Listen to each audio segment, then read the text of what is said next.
It's barely 7 a.m. I'm bleary-eyed, sipping coffee in my new place, when Margaret Hensley, the HOA queen bee, barges into my living room waving an eviction notice like it's a royal decree. I'm on the phone with Governor Thompson, my voice low, saying, "Sir, they're trying to take the safe house." Margaret's face? It goes from smug to ghost white in a heartbeat, like she just realized she stepped into something way bigger than her little suburban power trip. Let me take you back a few days to explain how I ended up in this mess, because trust me, it's a wild ride. My name's Caleb Hartley, and for the last 9 years, I've been living a double life. To the folks in Pineview Estates, I'm just a quiet guy, mid-30s, a freelance IT consultant, who moved into this gorgeous lakeside cabin 3 months ago through some vague relocation program. I keep to myself, wave politely, maybe toss a nice day to the neighbors walking their dogs. Boring, right? That's the point. What they don't know is this cabin, tucked away on 30 acres of pristine lakefront, isn't just a home, it's a classified state safe house, assigned to me by Governor Thompson himself after a string of death threats last year. I'm not some tech nerd. I'm the guy who's been his shadow, the invisible wall between him and anyone who wants him dead. This place, it's where he hides when the world gets too hot, running the state from a bunker disguised as a wine cellar. And Margaret Hensley, with her manicured nails and her HOA rulebook, just walked into a federal operation without a clue. Rewind 72 hours. I've been here about 12 weeks, settling into the routine checking security systems, running comms diagnostics, keeping the place ready for the governor's next unannounced visit. The cabin's a fortress dressed up like a cozy retreat. Stone walls, timber beams, floor-to-ceiling windows that look like they're for the view, but are actually bulletproof. The basement? Looks like a workshop for some rich guy's woodworking hobby, but it's packed with enough tactical gear to arm a SWAT team. Everything was smooth until Tuesday morning when I heard tires crunching on the gravel drive. I peek out the kitchen window, and there's this sleek black SUV pulling up like it owns the place.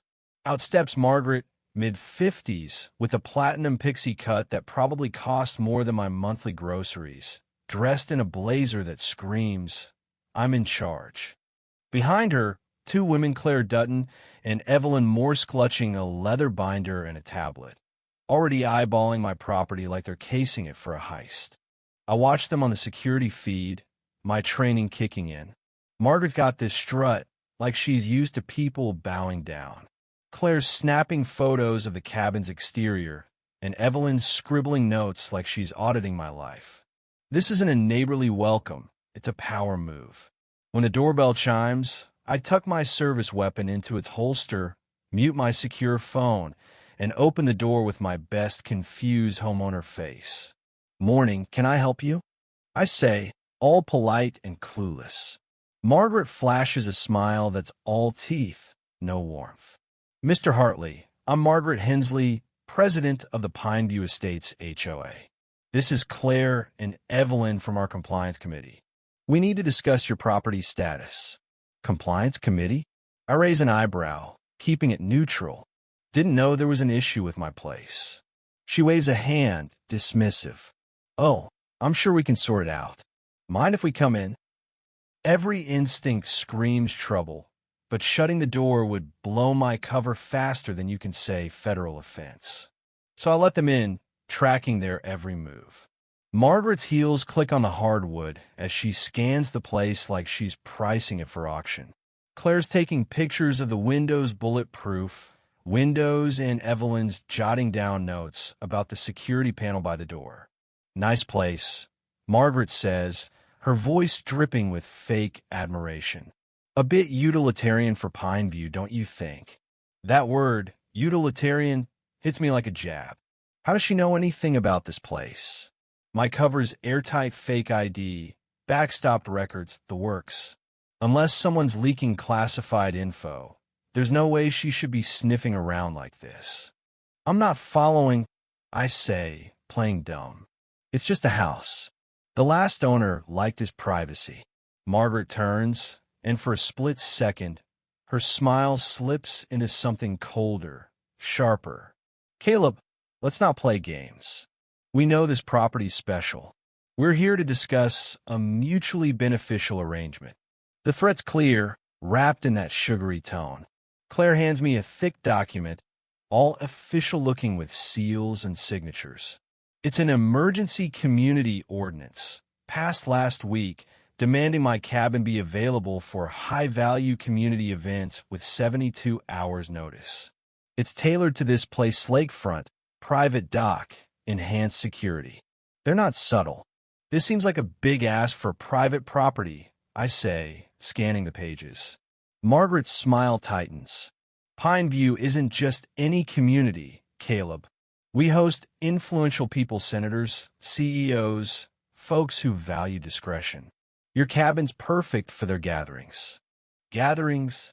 I ask, leaning in. Political fundraisers, private retreats, she says, pausing like she's dangling a carrot. Events that pay well for everyone involved. And there it is, the real game. This isn't about HOA rules. It's about money, power, and access. Someone's using the HOA as a front to turn my safe house into a playground for political bigwigs. And if I say no, I ask, testing her. Claire jumps in, all business. Non-compliance carries fines $500 a day, up to $2,000 after a week. Plus, we can sue for damages to community property values. It's financial warfare designed to bleed me dry. I'll need to talk to my lawyer, I say, handing the document back. Margaret nods, but her eyes say she's not used to hearing no. Of course, but Senator Grayson's already booked this place for a fundraiser next weekend. Disappointing him would be unfortunate. Senator Grayson. The name lands like a punch. He's Governor Thompson's biggest rival, the guy gunning for his seat in the next election. If he's involved, this is political sabotage, not just a property grab. They leave, and I'm left piecing together a puzzle that's starting to look like a conspiracy. I lock the door, flip the security system to high alert, and ping my boss, Deputy Director Ellis. Potential breach, I type. Political actors involved. Need to talk. The response is instant. Stand by for secure call. That night, Ellis fills me in. They've got chatter about Grayson's campaign, sniffing around for off-the-books venues to dodge campaign finance laws. My cabin, with its privacy and security, is a goldmine for that. Maintain your cover, Ellis says. Document everything. If they try to force their way in, you're cleared to defend the place by any means. The weight of that sinks in. This isn't just about me anymore. It's about keeping the governor safe in a place that's supposed to be untouchable. The next morning, I find 3 notices.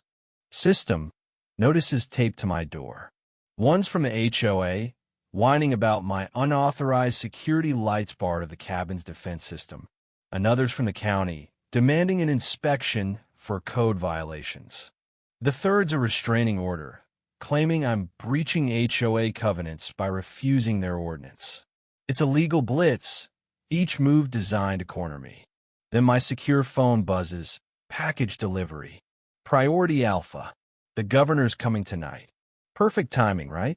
I've got 12 hours to secure a compromised safe house while dodging Margaret's legal traps. Around noon, I get an unexpected ally. Dr. Lillian Carver, my 70-something neighbor, shows up with a plate of oatmeal cookies and a worried look. Caleb, we need to talk about Margaret, she says, settling into my couch. Lillian's lived here 20 years, seen the HOA go from annoying to predatory. She's forced out 4 families in the last year, she tells me. Same playbook finds, lawsuits, until they break. Their homes? Sold to some shady company, Pineview Ventures, then turned into venues for political events. She slides me a folder of property records, campaign finance reports, all pointing to Grayson's campaign funneling money through these deals. It's corruption, plain and simple, she says. Margaret's just the front.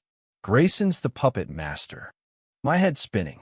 This is bigger than I thought. A political machine using the HOA to launder money and seize properties.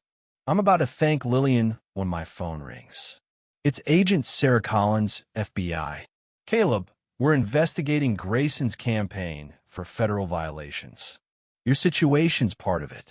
Let Margaret's inspection happen tomorrow. We'll be watching. I glance at the basement door, where the governor's team will soon set up. You know about the safe house? I ask, cautious. We know everything, she says. Just play along. We need evidence. That night, Governor Thompson rolls up in an unmarked SUV, low-key, like he's just visiting a friend. I brief him in the bunker, laying out Margaret's scheme, Grayson's involvement, and the FBI's plan. He listens stone-faced, then grins. Grayson's trying to steal my safe house for his dirty money parties? Let's turn this around on him. He's not running. He wants to face Margaret head-on, use her own game to expose the corruption. You keep your cover, Caleb, he says. I'll handle the politics. Morning comes, and Margaret's back with a full entourage of her SUV, a van marked Pineview Property Services, and 2 more cars with techs carrying gear that screams surveillance. I open the door, all calm and cooperative.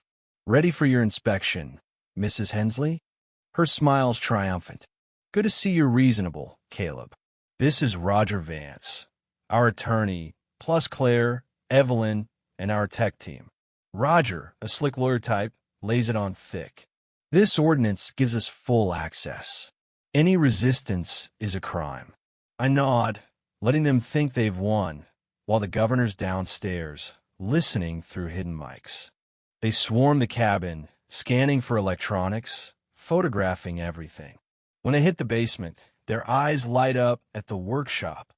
Roger smirks. This is a lot for an IT guy, Caleb. Before I can respond, footsteps echo. Governor Thompson steps into view, casual but commanding. Mrs. Hensley, enjoying your tour of my secure facility? The room freezes. Margaret stammers. Governor? We didn't know. He holds up his phone, recording. You've been surveilling a state asset. That's a federal crime. Her team's scrambling, deleting photos, but it's too late. The front door bursts open. FBI. Nobody move. Agent Collins storms in with tactical agents, badges flashing. Collins lays out, you're under investigation for espionage, conspiracy, and campaign finance violations. Margaret's sputtering about HOA authority, but Collins shuts her down. We've got recordings, financials, your whole network tied to Grayson. This isn't your first rodeo for other properties, same scam. Roger tries to lawyer up, but he's cuffed too. The governor steps forward, voice cold. Margaret, you thought you could bully your way into power. Grayson sold you out hours ago. Her face crumplish alone, betrayed by the senator she thought had her back. The arrests take hours, equipment seized, vehicles impounded. The cabin's now ground zero for a massive corruption bust.